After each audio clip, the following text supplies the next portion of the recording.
According to the laws of thermodynamics, every living organism must draw energy from its environment to survive. Extraction is not a modern corporate invention. It is the fundamental biological requirement for human existence. Early human commerce operated on demand-out physics. A transaction only occurred when a neighbor experienced a verified need, like hunger or cold. Because our ability to extract was limited by muscle power and daylight, the Earth had the temporal space to naturally regenerate, maintaining a state of thermodynamic equilibrium. To scale the delivery of life-saving resources and survive global scarcity, humanity evolved. We built an industrial machine capable of extracting resources millions of times faster than the environment could replace them. This shift broke the mathematics of equity. This hyper-efficient enterprise-out model delivered scale, but it required the environment and the human population to match the speed of the machine. To interface with this high-speed system, the holistic human was structurally compressed. We fragmented our identities into isolated ledger entries, acting as a consumer on one spreadsheet and an employee on another, internalizing a state of constant friction with our own overlapping roles. This mechanical worldview created an absence of work fallacy. It classified the deep biological labor of caregiving, community building, and ecological stewardship as unproductive zeros, simply because those efforts didn't produce a factory widget. When we combine this unpriced human capital with the neglected natural capital of our watersheds and grids, we see the true cost of this systemic blindness. The total value of this trapped thermodynamic friction, the cascading loss across our social, sovereign, and physical pillars, amounts to $1.152 quadrillion. This staggering figure represents the literal measurement of our lost planetary equity, a baseline of trapped flow recognized by global institutions, including the World Bank. Optimization cannot fix a crisis of this scale. To recover this quadrillion-dollar bleed, we must move past guessing the future with predictive software and begin mapping the underlying physical architecture of the global economy. The Prosperity Co-Creation Corporation, or P3C, provides the zero-custody fiduciary required to reroute this flow. It starts by acknowledging that corporations are not autonomous entities. They are cohorts of living human beings organized around specific mandates. We define the economy through 4 distinct players. First is the 10D social helix, the biological humans who provide authentic intent and act as the stewards of their local environments. Then comes the 7D physical cohort. These are the operators managing the heavy, load-bearing physical masses, the microgrids, watersheds, and physical hubs that hold localized capacity.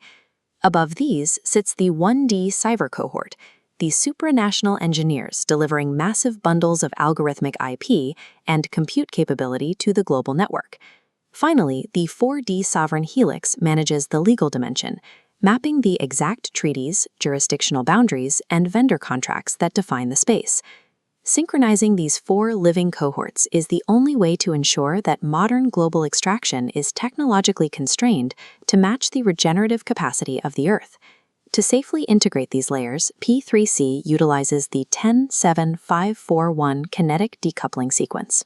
This serves as a mechanical breath for the planet, allowing global technology to sync with local biology without destroying the host.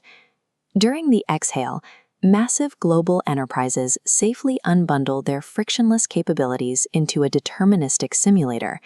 This environment is entirely free from the predictive biases of the 20th century, allowing capabilities to exist as pure, borderless tools. In the inhale phase, the localized human community pulls that capability down. They dynamically recouple it with their own physical capacity and local laws to resolve specific, real-world friction. This process is strictly governed by the PEIS constraint. Before global capability is activated, it must pass through a filter of privacy, equity, inclusion, and sovereignty, ensuring the local community maintains absolute control. This sequence demotes the machine. Advanced technology is stripped of its historical autonomy and becomes a frictionless, obedient exoskeleton that only moves when the biological edge commands it. When we accurately map this kinetic flow through the airlock, we establish deterministic truth. This process generates absolute value, minting the Universal Coherence Asset, or UCA. The UCA acts as the continuous metabolic gas, carrying cryptographic proof that thermodynamic friction was permanently removed from the planet. As proofs flow upward, a yield calculator instantaneously prices the friction resolved, dispersing 92% of that value directly back to the localized sovereign edge. This yield is universal basic coherence. This is not a fiat handout. It is an earned thermodynamic dividend, paid to humans for acting as the indispensable link that keeps the planet in equilibrium. For the first time, the biological and ecological labor required to sustain life is recognized as a measurable economic anchor, rewarding the human edge for its role in maintaining planetary health. This system operates on the mathematical requirement of n equals all.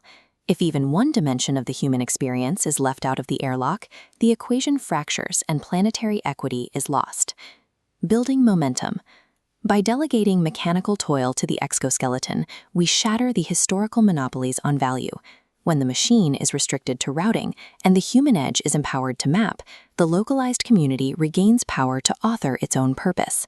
This fulfills the historical promise of technology, democratizing leisure by reassigning mechanical labor to the machine and freeing the human species from perpetual toil. By escaping the ontological capture of the 1D era, humanity is finally liberated to operate at higher dimensions of consciousness and creativity, successfully birthing the kinetic co-creation economy.